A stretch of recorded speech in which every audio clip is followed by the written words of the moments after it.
These failures suggest a devastating reality, a new norm dominated by human rights abuses and violent conflict. The U.S. narrative subtly but persistently shifts from the promotion of peace and stability to a blatant abuse of power. There is a clear deficit in effective leadership from the U.S. The one-sided stance and the lack of neutral mediation efforts suggest a conflicted interest, leaving global stakeholders disillusioned. The ostensibly supportive actions appear more as a desperate attempt to sustain control over an increasingly volatile region than a well-thought strategy for conflict resolution. And where leadership fails, military dominance steps in.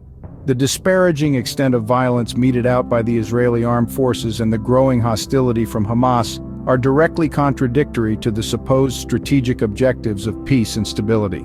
The continuous offensive action and retaliation only fuels the cycle of violence, resulting in untold suffering and despair for the affected population. Increased military aggression backed by the disoriented U.S. leadership intensifies the calamity inflicted upon valiant civilians in Gaza.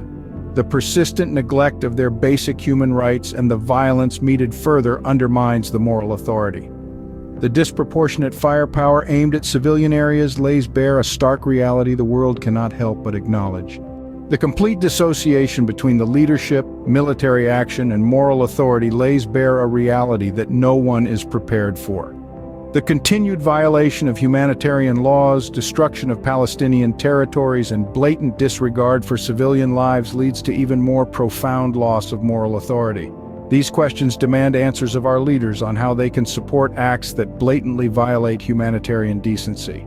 A thoughtful and caring response by Bibi Netanyahu could have significantly altered the course, but he chose to focus on a military response. Joe Biden could have harnessed its influence to urge restraint, strategic de-escalation, and adherence to international laws of warfare. Anthony Blinken could have suggested that Israel target Hamas fighters who videotaped their crimes so they could be hunted down the way Israel chose to so many times before. But like Putin, the leaders of these two countries saw human lives they were meant to protect as an evil to be destroyed. What would the father say? The beast would be proud.